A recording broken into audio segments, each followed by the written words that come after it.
weekly podcast about people, politics, and professions. And joining me this afternoon is my co-host Leonard Davis, and you've seen those movies. I'm a big science fiction fan myself, and I watch a lot of science fiction movies.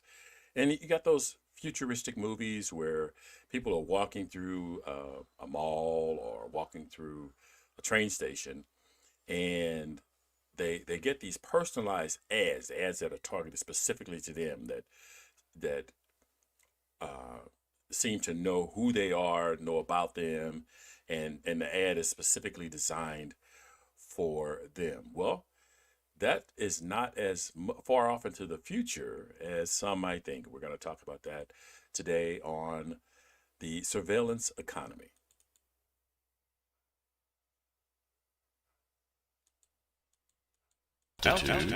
Adjustment. Alrighty. So, um, we're going to do the surveillance economy, and we just wanted to take 5 minutes to kind of talk about the latest in COVID. And so this morning actually, I ran across a video that uh, talked about the spike in COVID cases, and that there is a potential to have 500,000 COVID deaths by the 1st of February. Can you hear me, Leonard? Yes, I can hear you. Oh, okay. So there's a potential for 500 COVID deaths by February the 1st. And we're still playing games with um, whether or not to close the economy.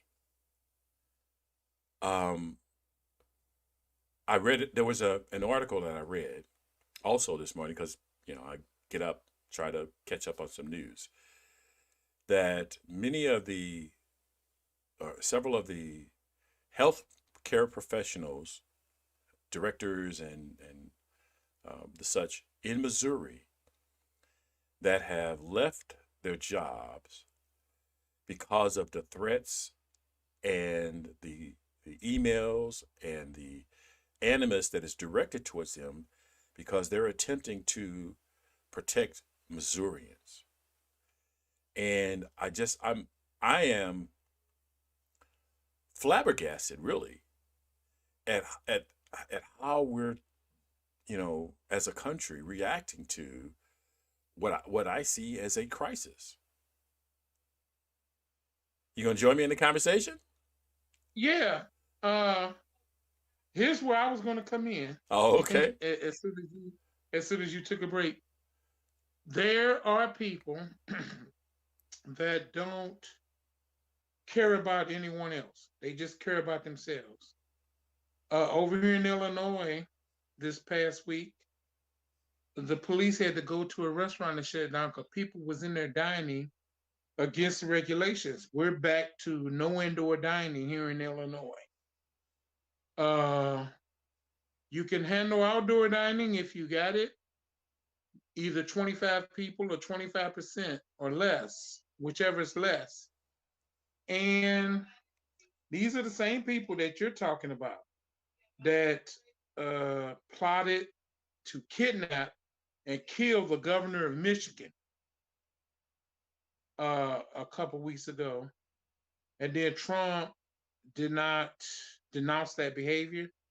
He applauded it, he lauded it. Then he tried to say, well, it was my people that did this. And he forget the FBI and federal law enforcement are not his, they belong to the country. And unfortunately, we got these people that are just willing to have their way, and they'll do it with violence if they have to. Well, And I'm sorry. So one of the things that surprises me, and maybe it shouldn't surprise me, is that they see the reports, or maybe they're just not seeing the reports. Why would you get so aggravated at your governor if you saw that people in your state were dying? You know, why would that piss you off? They're pissed off that they don't get to do what they want to do. There's this big thing that came from the leadership of this country about opening up the economy. I believe we should open up the economy along safety guidelines that we don't have over 205,000 people dying in the economy when we open it up. Uh, We're that up we can past have 229,000 now. it's It's 229,000. over Okay. 229,000 people. It's over 229,000. So either one is too much. And we got to open up schools where our kids can go to school and not worry about catching this virus and doing it. Like this week, Kirkwood High, which has been one of the best football programs in this state the last 10 years, they had to forego a playoff game because somebody came down with the virus. Uh, Another school was in the state playoffs. I forgot the name. It's in Missouri State playoffs. They had to forego a playoff football game because somebody came down with the virus. And I see these different districts trying to open up these classes, and they really shouldn't because we haven't contained this virus. And I want the economy fully open. We got too many people out of work. We got too many kids out of school, so it's going to hurt our economy. That's why we have to take care of this healthcare crisis, get it done, get it down, and then so we can open up the rest of the economy. Alrighty. Well, we're going to leave it at that for now because I really think that this the current crisis and the how we're dealing with it is I'm just flabbergasted actually at you know how people are reacting to just being asked to wear a freaking mask. You know that. So anyway, so today we were going to Yeah. talk about uh, example of surveillance, or we were talking about surveillance economy, and surveillance economy is so if you've because of the pandemic, most of us now know about the internet. So I can't imagine that there are too many people that haven't had access to or at least been on the internet within the last 6 to 9 months. Uh, Pretty much that's how you have to get a lot of things done. So, you know, you can call an agency and they're going to, you know, direct you to their website because they either had to, you know, move their people out of the office, or they just didn't have enough people to handle your calls and they wanted to push you towards their website to get things done. So, with that being the case, there are a lot of and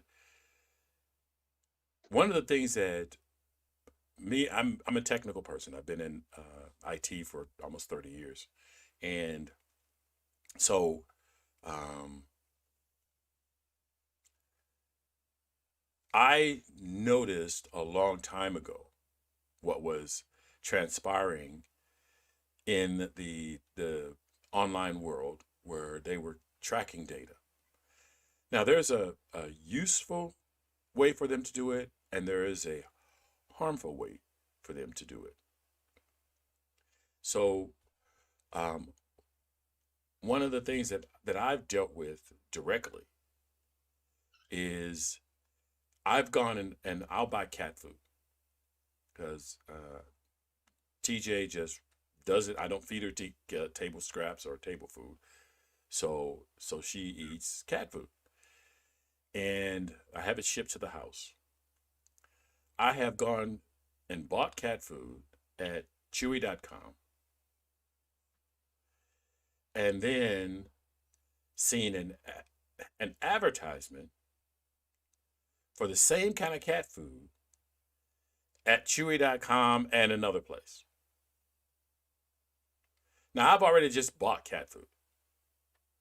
So I'm not going to need cat food today for a little bit. But they're trying to, they're pushing me on or sending me advertisements about stuff that I just bought. And that to me isn't useful because I already know I'm going to buy cat food. I already know, pretty much what kind of cat food I want. I mean, yeah, if you want to send me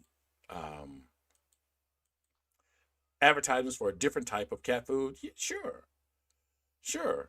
Um, but to send me advertising, about the cat food I just bought, to me makes no sense because I'm already a customer.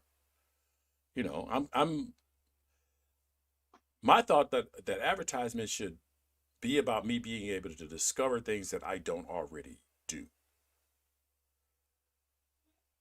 Well, an old adage that goes in advertisement, word of mouth can be your best form of advertising, and it is your worst form of advertising. Somebody bad talks you, that's bad. But if somebody good talks you, that's good. So what they want you to do is take those coupons or discounts for the same brand of cat food. Maybe you'll share it with two other cat lovers who weren't customers of theirs, and they get those customers because you spoke about it. Instead of you, the one customer, that's three customers. And you're going to need cat food again in probably a month. So if they could keep you buying that brand of cat food, that advertising has done its job. They don't want you to go and switch and do something else. They're hoping that you like that cat food and that you'll buy it, and then that you'll tell a couple others who aren't customers to become their customers. That's what they're trying. That's the kind of behavior they're trying to elicit from you. Okay. So where it might not make sense to you, this is what they're doing, and it makes sense to them. Okay. So okay, so think of it. Okay. Let's say that 10,000 people that they give those to, and only 1,000 brings in two other people. That's 4,000 other. That's 4,000 other customers they didn't have before. Okay. Was that worth it? Yeah, for the business's bottom line, that was probably worth it. Okay. And all they had to do was over the internet tell you we're going to give you a $2 off this next bag of $10 you spend on cat food, Okay. and you done brought them two other customers. Okay. So here's the side of it where the surveillance economy, I think, doesn't work. Okay. So I now getting an advertising about food I just bought. Mm-hmm. It's become irritating because I don't send me advertising about stuff I just bought. Don't become a pest to me because if I know how to look up your sales, if you want to send that to me, if I join a mailing list, you can, and most places offer a mailing list. Can we send you our latest offers, which is great. But most of the time I'm surfing the internet. I'm looking to read an article or watch a video or something like that. And I understand advertising is a part of it, but to bombard me with advertising about stuff that I'm already buying. So part of the nature of advertising is to create an image in your mind about my product so that when you think of buying a product, you think of buying my product. If I'm already buying your product, what is the advantage of creating an image when I'm already buying your product? A perfect example of what you just said is Kleenex. People don't think about just getting tissue. Instead of saying I need a box of tissue, say give me a box of Kleenex. Whether you buy the actual Kleenex or not, you buy some other brand of tissue, but Kleenex has become synonymous with tissue. Okay. And when they play the numbers game, and all it is somebody sit back, wrote an algorithm to tell them so many offers to send out or what have you. It's a numbers game. Okay, where you be pissed off. Okay, where like the example I gave, 90% of those people were pissed off, but they still gonna buy that cat food. But now, with 1,000 of people they got 4,000 other customers. So instead of 10,000 bags of cat food in the next whatever period of time it is 14,000 bags of cat food. And for taking that chance, 10% of their current customer base just increased their wholesales by 40%, if you look at it that way. So what you're And saying that's what they're is, going to go after. so what you're saying is, Huh? it doesn't matter that Okay. you please the customer. It doesn't matter that the customer feels that their experience with you is a positive one. As long as their bottom line is met, then all of the harassment, all of the um, saving of people's data, creating profiles about their personality, um, putting, creating advertising that um, is just targeted towards them to make them buy something, whether they want it or not, Mhm. justifies all of that behavior. Justifies that. For some, Go ahead. for some companies or organizations, it does if it increases the bottom line. And you got to remember, in this country, it's law that if it's a publicly traded company, the management and the got to do what increases the stockholder value. Or if we talk about organizations like Cambridge Analytica did with the Donald Trump campaign to get most of the voters that were unlikely Trump voters in Milwaukee not to show up to the polls. And Trump ended up winning the state of Wisconsin by 10 or 20,000 votes because they went through those Milwaukee neighborhoods, and Cambridge Analytica worked with Facebook to tell what these particular people did for a living, what were their hobbies, did they go to church or not, and what have you. And then they targeted that area with ads that say, there's no use in you voting. Your vote won't count anyway. So it wasn't about getting them to vote for Trump. It was about getting them to not vote I understand so that. that they wouldn't cancel out other Trump voters. And that's unfortunately, like you said, that's a downside of what this data mining can do is be used against some people instead of for the good. It's just like anything else, just like the internet. When it came, its intentions were good, but thieves and con men got on there and learned how to use it to multiply their schemes to where it would take a month or two to do one scheme. They could do it in a couple days now and get the same amount of money, if not more. So it's about what the people use it for. Okay. Well, Uh, okay. Here's a thought. Because you're right. okay. You're right. It's what people use it for. But there is no absolute.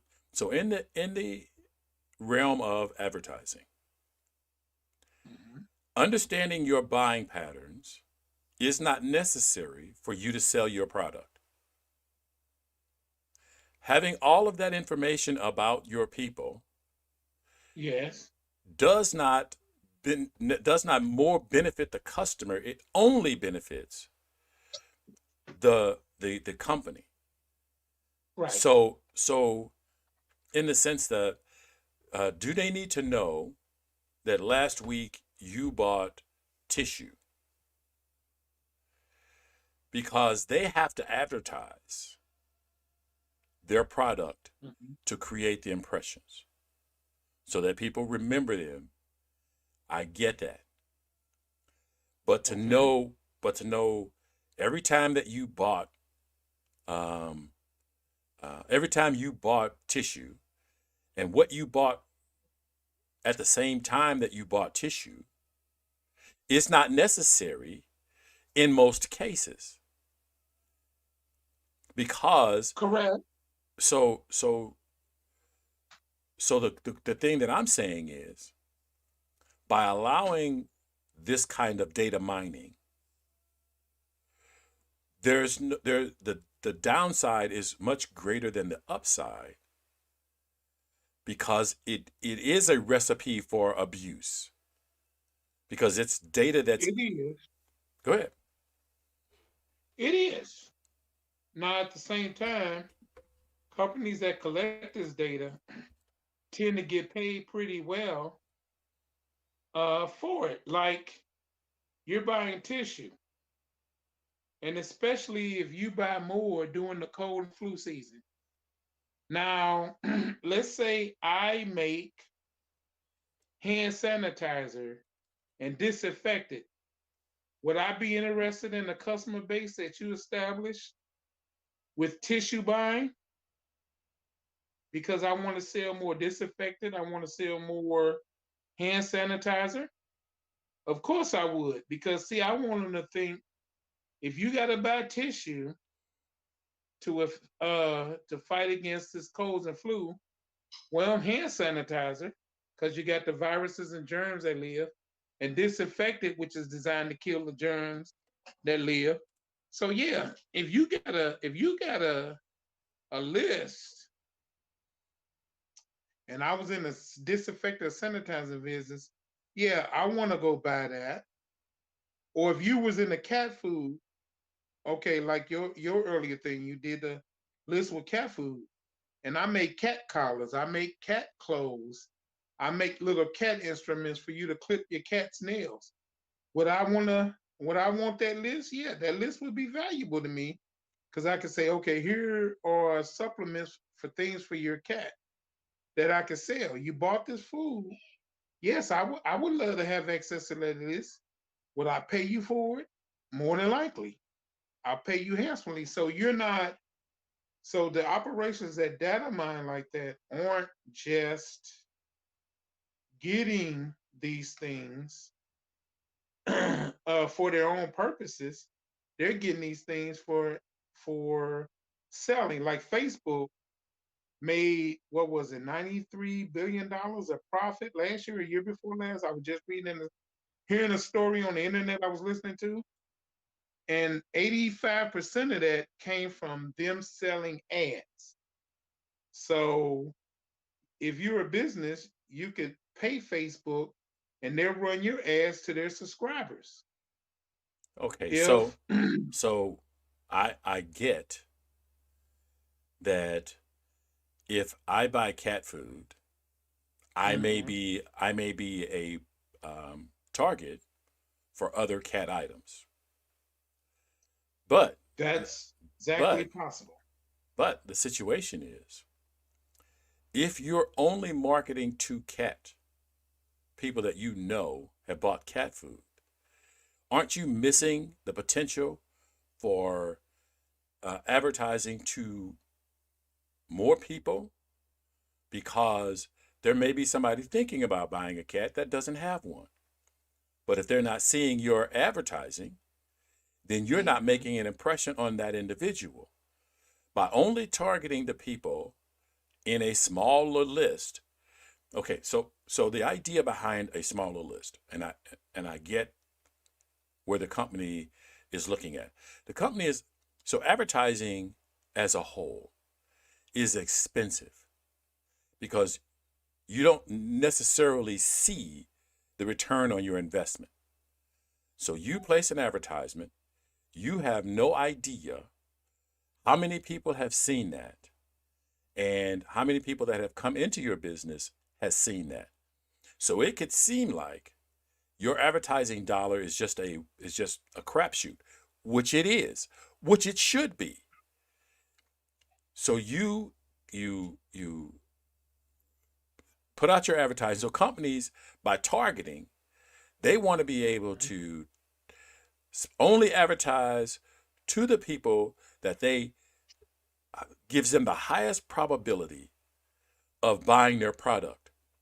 But the problem Right. in doing that is you're invading people's space to be able to be independent.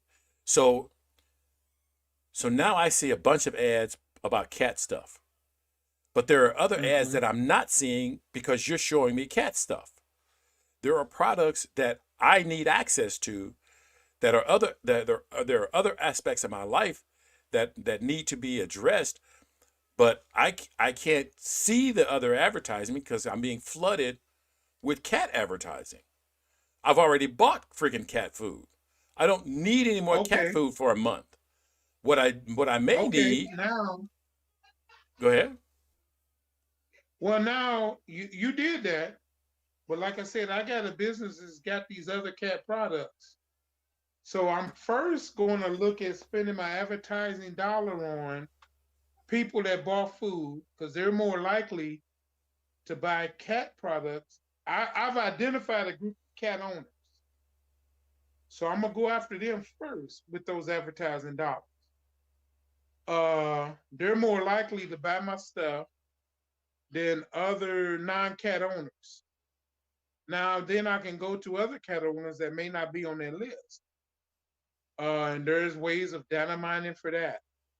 I was looking at listening to a podcast, and this is professor named Joseph Turo. I forgot what college he's at.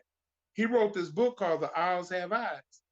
And he quoted a man that's saying, I know that only 50% of my advertising dollars are effective. I just don't know which 50% are. Hmm. But with these data mining operations, they're beginning to answer that question. Okay, these dollars are effective, these dollars are not. Hmm. And I'm not justifying if you get online and you live your life online, expect that your privacy Oh, is going to be you really want to open that can? Seriously? it's no Seriously? That it's that's the aisle you it's want to the go truth. down? It's So what it's you're the saying is that truth. if I go online, I give up the right to maintain privacy. I'm not saying that you give it up automatically. What you said Just expect it? understand that these You said just expect? Go ahead. understand that these companies are going to use your data like Facebook, But we not allow them to Facebook, collect the data. Amazon. That's the problem. The problem is that They're going to collect the data. we don't have any laws about the collection and the ownership of data. And that's where we are in society. And that's the whole idea behind the surveillance economy. Your Now, data is more important than your daily purchases because I, as a business owner, want to target my advertising dollars in the mhm. most efficient way possible. But to do that, I have to uh, reach into your buying habits. I have to reach into your psychology. I have to track things that you do on a daily basis that probably I shouldn't have access to. Now I'm agreeing with you. See, the people that's supposed to make the laws to govern this behavior, Mm-hmm. the federal government, Mm-hmm. they're doing it themselves. They're tracking people. I mean, what Mm-hmm. was the use of your social security number about 15, 20 years ago? Mm-hmm. For everything you did, everybody and their mama now got your social security number. Wait a minute. That's so Your social security number was you created could be so tracked. your social security number Hmm. was used for identifying the taxes that you paid towards your retirement. The tracking came afterwards, Okay, what I'm saying is this: right? the fact is, Okay, go it ahead. is being allowed, and Hmm. the biggest attempted breaker of privacy has been the government. They go to these companies, such as a phone company, Mm-hmm. give us this. Well, the phone company said, no, I get to protect my subscribers. Or an internet company, I get to protect my subscribers. Mm-hmm. Just like what our current president tried to do with TikTok Mm-hmm. and forced TikTok to get into a partnership with an American company because you're supposedly collecting all this data on our people. Mm-hmm. But our companies like Google collects data all over the world. Mm-hmm. Amazon collects data all over the world. Mm-hmm. Amazon is the biggest collector of data. Amazon and Google, Facebook and because Google. Google also got Facebook. Mm-hmm. They also got YouTube. Mm-hmm. They don't Instagram. have Facebook, but Google runs YouTube. They runs Instagram. That's They got Facebook and three Instagram. operations there that collect data. WhatsApp. Huh? So Facebook is WhatsApp, Instagram, and Facebook. Yeah. Google So we is got YouTube. companies. Mm-hmm. We got companies that collect all this data. Mm-hmm. Like this podcaster was saying she went to the Amazon 4-star store in New York Mm-hmm. and tried to purchase something. They don't take cash at the store. You can only purchase through credit card. Mm-hmm. Well, there's a whole lot of data with your credit card that they can get, Mm-hmm. such as the area you live in, where you live, Mm-hmm. your history of purchases. It's a Mm-hmm. whole lot of data. Mm-hmm. There's a coffee shop she talked about Mm-hmm. up right off the campus of Brown University, Mm-hmm. the Ivy League school. Mm-hmm. You can get your drink for free if you give them some of your personal data. Mm-hmm. They won't charge you for the drink. Right. So for them, Because selling your personal data is more lucrative for them than the coffee. exactly. Mm-hmm. So with these like Amazon, okay, you bought your cat food, you bought whatever, and you bought like $100 worth of stuff. Mm-hmm. Now with your data, they could probably get another $400 or $500 worth of money out of that. Mm-hmm. With people that come to Amazon and say, yeah, let us get these lists and these people, and that'll cost you $500 or that'll cost you $1,000. Mm-hmm. Amazon knows what your behavior is, how often you order certain things. Mm-hmm. I mean, I could go up on Amazon. You can go up on Amazon. I can go up on Amazon, anybody, and get a history of our purchases. Mm-hmm. What your most recent orders are. Mm-hmm. What was your browsing history? Mm-hmm. They could tell with the searches you look at. Mm-hmm. So they're keeping all this data. So the question now, the is, best way, should they be entitled to that data? if there's not a law prohibiting it, they're going to do it. I didn't ask what they're going to do. I asked you, should they be allowed to do it? That's a good question. That's a good question. Well, I sure hope so. It is. It's a question that we should all be asking. Right, We because have a few people. because as you mentioned, let me go back and just recap quickly. Yes. So with your credit card, with your social security number, with your browsing history, et cetera, an entity can create a psychological profile of you as a citizen. Mm-hmm. Then they can take that psychological profile and have it impact your daily life. So let's say your profile says you lean towards aggressive behavior. If that information was passed on to companies, they may treat you differently because your profile says you lean towards aggressive behavior. Yes. Now, that may sound like it's okay because that allows you to stop aggressive people from getting started, becoming a problem before. But Mhm. um, people aren't always the same. Things that tick you off on Wednesday may not tick you off on Friday. Though you may have a habit of Monday, Tuesday, and Wednesday being ticked off, Friday and Saturday you may not. But if you have been profiled that um, that this is your behavior, you may not be able to break out of that. One of the things that from that podcast that you're talking about Mhm. um, was if you've got the Target app, I'm gonna play this. I'm gonna play this audio. Can I play this real quick? I know you won't be able to hear it, but you know what it is. Right. Hold on. Amazon's not magic, like Meta said. It's just a bunch of math doing its thing. For example, I'm an author, and yeah, authors search for themselves online, and as a result, Amazon's always trying to sell me my own book. Same goes for Meta. And they know I wrote it. I have an author account. Oh, that wasn't the one. Hold on. That was the one where the author says that she does a search for herself, and Amazon tried to sell her own book.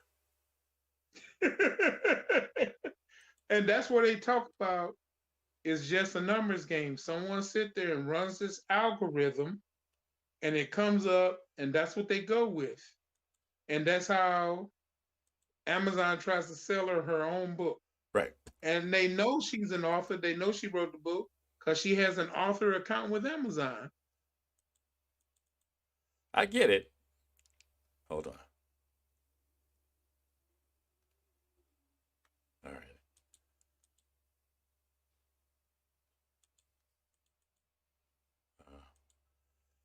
Let me see if I can get it to play. I wonder if, Professor, you could just sort of give us a very sort of tangible illustration of how it works when you do go into a store.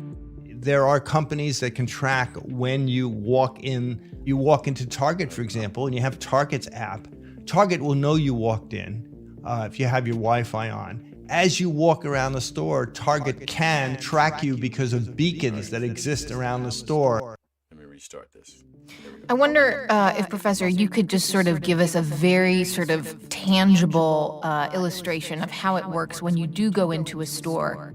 There are companies that can track when you walk in. You walk into Target, for example, and you have Target's app. Target will know you walked in if you have your Wi-Fi on. As you walk around the store, Target can track you because of beacons that exist around the store that actually interact with your phone. In that sense, the store can give you different messages, can change prices about you. In the background, Target is figuring out who you are, what's going on. It has kept a lot of information about you. Wait, so like if I'm standing in aisle 9 and I'm like, I need diapers, will I get a different price than the person who's standing next to me? You could. It's totally plausible, yes. Because they may say, given that we know this person has just had a baby 2 months ago and she's a big shopper here, we'll give her $2 off to buy Pampers instead of Huggies. And maybe Pampers has made a deal with the store that way. And the other person walking by, they don't have any record of them buying diapers or anything about their shopping, and so that person will have to pay what's on the shelf. Okay, so this was the, and I have to describe it because unfortunately, my setup doesn't allow Leonard to hear that particular piece of audio. But this was the professor talking about if you got Target's app and you go into Target store, Target can tell which aisles you walk down because there are beacons that connect with the app and let them know what you're looking at. And that because of your history of buying, they may be able to show you a different price than they show someone else. And And so one of the concerns that I have is, and so some people say that that's not necessarily, going to happen. And I'll tell you where it's been happening for the past 20 years. If you get phone or internet service, you get an introductory rate. And then when you've been a customer for a while, you don't get the special deals anymore. They only give special deals to new customers. You have been funding that company. Let's say you've been a patron of the company for 2 years or 3 years. You're paying the light bill. You're paying the salaries. You're making that company be in a place where they can operate and function. The people that they're going to give the break are the people who aren't yet customers. The people that's going to get the better deal, that's going to get cheaper internet, that's going to get cheaper phone, that's going to get cheaper toilet paper, is the people that they're trying to get their hooks into by giving them something free in the beginning or something cheaper in the beginning, and then jack it up on you in the end. And while you're paying the bill, while you're paying salaries and you're paying for equipment, the better deal is going to the customers that they don't have yet. And so,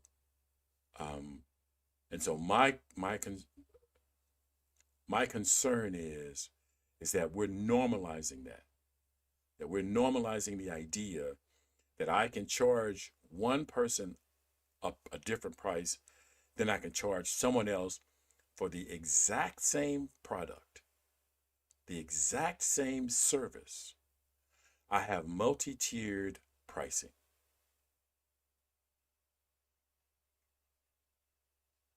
Well, I got a couple things to say about that. Industry where there's commonplace is insurance.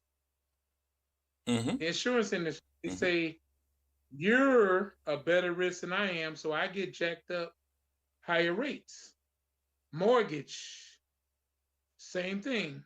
You got a better credit score than I got, so I got to pay a higher rate. And the thing that didn't make sense to me, if I'm already, according to you, my credit score is jacked up, so I messed up. So you're going to make it harder for me to pay by charging me more. And then you're going to charge me more, and I have a harder time paying. You charge me more.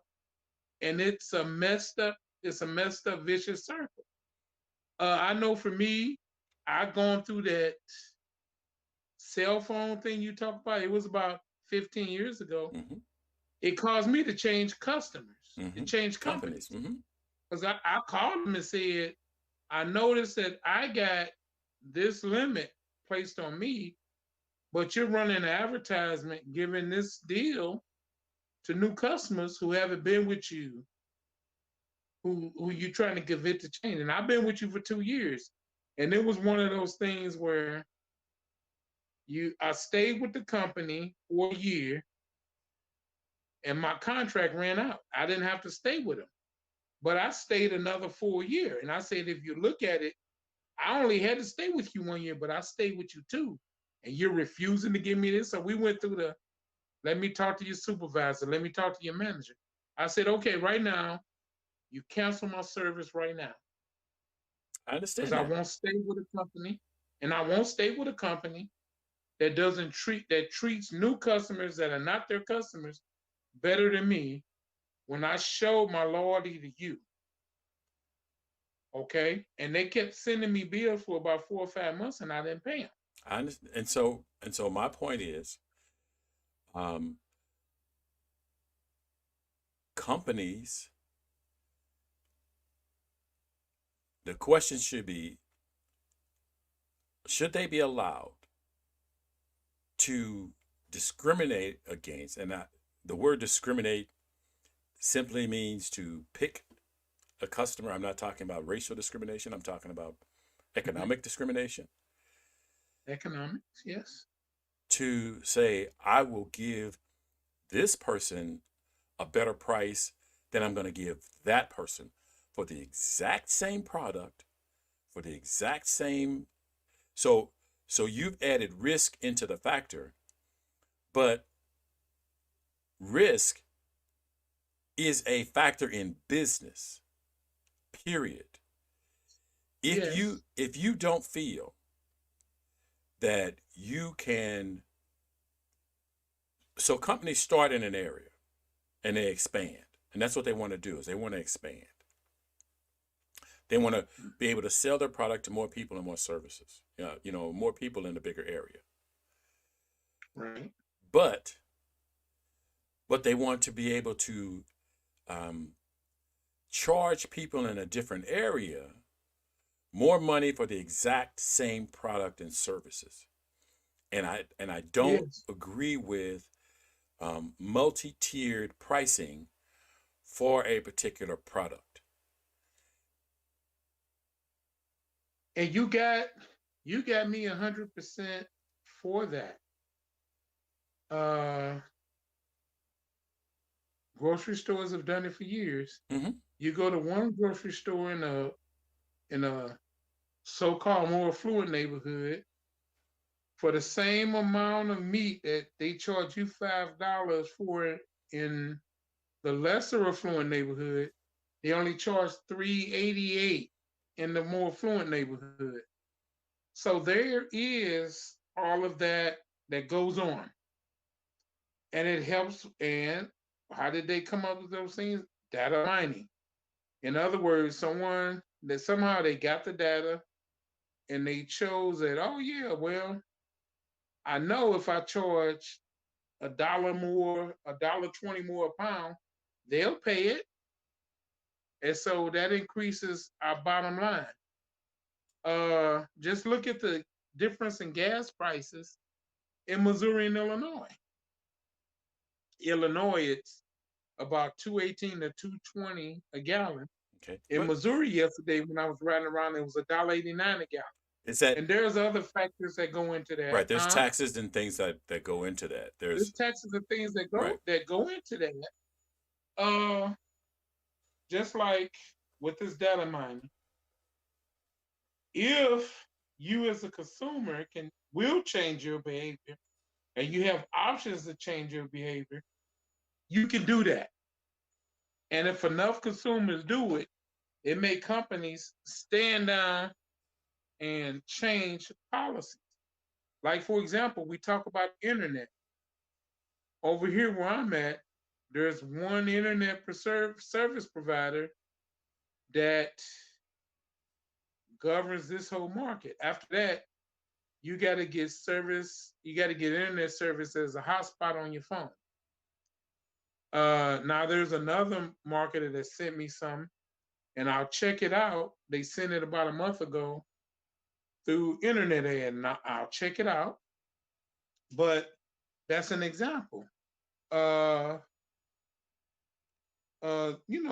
What they do now is, I think this data game that internet marketers such as Google, Walmart, Facebook, and Amazon use, it's just changed. It's changed the name of the game. And unless there's legal consequences for them to do that, this is what we got. They're going to continue to do it. So another aspect of why I am cautious about allowing companies to have this kind of data.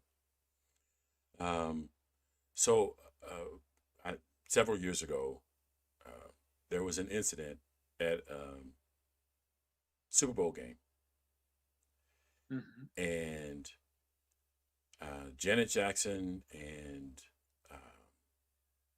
Justin Timberlake. Justin Timberlake were part of the same incident.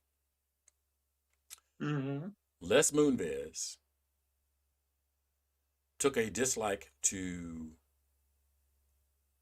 Janet Jackson because of the incident, and Right. and he banned her products from CBS, from CBS Network network. from being advertised. Okay. Hmm. So if companies, I mean, he's not an isolated incident, No, by but no if means. companies, for some reason, take a dislike to you and they have this data on you, Hmm. they can do so much more harm than the good that's going to come out of the collection of this data, Well, just remember the good that's come out of it is basically good for the companies and not and not for the necessarily people, not necessarily for the for the people. public, for the public as a whole. Right. And I remember that incident you talked about with Janet and Justin. Justin was treated like a king.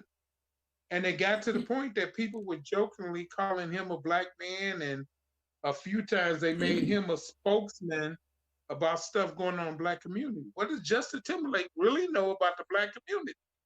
Other than a few years before the incident, him and Janet got together for a tryst or two.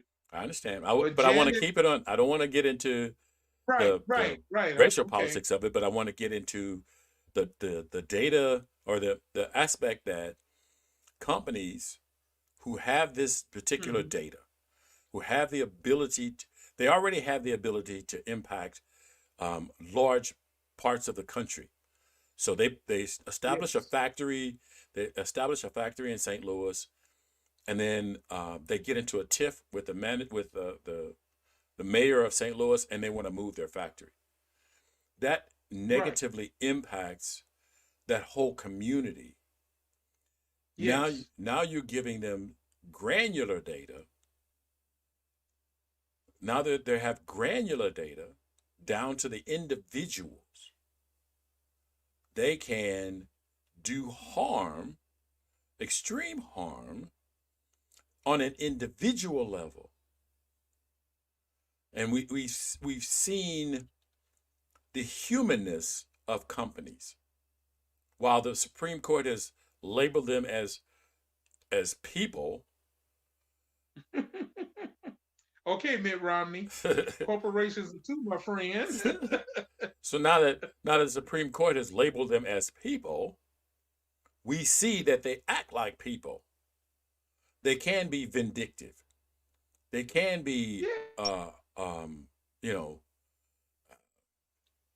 Harmful, harmful intentional. and intentionally harmful.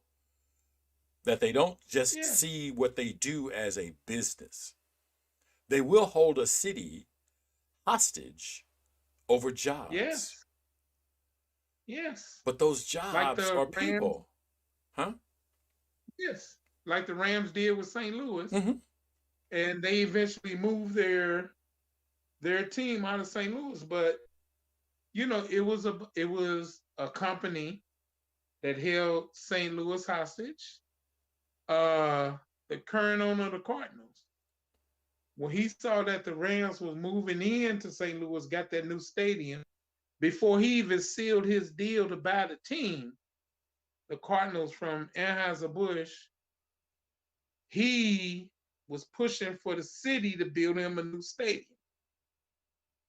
And this is some of the things that companies do. They look at their data, and everything is data driven, because Amazon was kicking the pants off of Walmart, and that's how Walmart got into the data game. I wish it was all data driven. I think the data gives them information that they can use, but in the end, the decisions still come down to some emotional decisions. How do you um, so you get into a tiff with the mayor because you want bigger tax incentives. Um, so Walmart so Walmart knew they were destroying the mom and pops. They knew it. They didn't do anything to protect those mom and pops.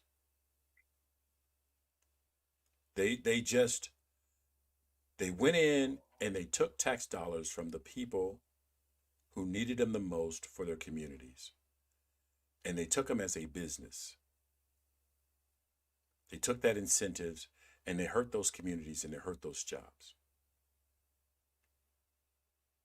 And so there's some aspect of it that's just data driven, but there's other aspect of it that's just not caring about the community. Well, for some of the data you use and in the ways you use it, you have to not care about the community or care about the people you're hurting. That you're hurting. How many times have we heard in the last few years about the data breaches and how it would hurt? Now, if you're going to collect this stuff, you have to be charged with the task and held responsible for protecting it. And the fact that we just constantly have these breaches, like one of the biggest ones was who was that? Experian, the credit reporting Credit site. report. Mm-hmm. When they had their breach, what kind of data does the credit reporting sites keep on individuals? But they breached. They didn't protect it. That's how you get that breach. You don't protect the data. And so if you're going to keep taking all of this stuff, my God, you got to protect it. But like that professor who was talking about the owl have eyes, Mm-hmm. a point he made is that the offline and online are now intertwined. Mm-hmm. There's not so much of a difference anymore. And it became apparent, and I guess you would know this better than me, spending 30 years in digital data field. I mean, I noticed it back in the early 90s. If you're a brick and mortar store and you didn't develop a website and a way to sell your wares online, you were more likely going to become a dinosaur than not. It was just a matter of time. And like I think about the movie rental stores, the Blockbusters and the Hollywood Videos. Mm-hmm. Now, me, if I was in charge of just say Blockbuster, I would have set up to do what Netflix was doing at the time. You can rent my movies through mail at your house. You return them. I give you 3 more. I would have used the neighborhood stores as a hub to rent. Mm-hmm. So all the stores in that area would rent from this store, rent from that store. You might not have kept as many people employed as you did before, but you could have still kept some operations going. But Blockbuster ended up filing bankruptcy, and the last Blockbuster store that was left open up in, it was either Oregon or Alaska, it went out of business last year. Mm-hmm. So you know that writing was on the wall. Okay. And so you had to get involved in something to fulfill your brand, unless you wanted to end it and get out the business altogether. Okay. So we've referred to a particular podcast in the show, and the clip that I played to you was from a podcast called actually it's a Mozilla podcast, and Mozilla has worked to protect the privacy of its users in the Firefox browser. But the podcast is called Online Life is Real Life. And I will include a link to the podcast in the description. So please find the podcast on YouTube,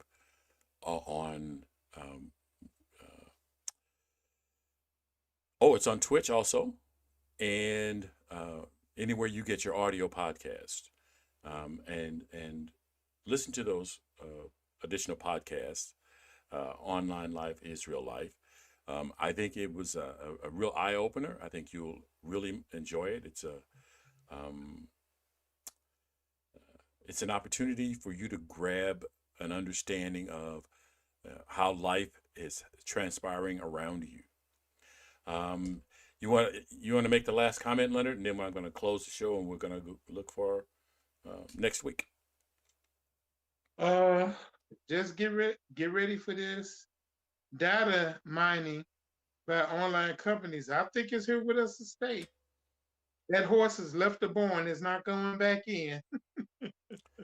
I am a lot more optimistic than that. But thank you very much for joining me this week. We will be back next week. Have a great evening. That concludes this episode of Altitude Adjustment, and thank you for listening. This podcast is streamed live on YouTube and twitch.tv and is designed for listener interaction.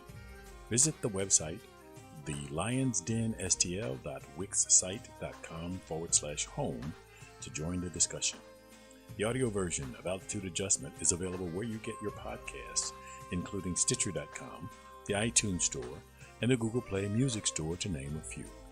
Remember that the internet is powered by your likes, shares, and comments. So please like, share, and comment on this and other episodes of Altitude Adjustment because it matters. And as always, look out for the other guy because they may not be looking out for you.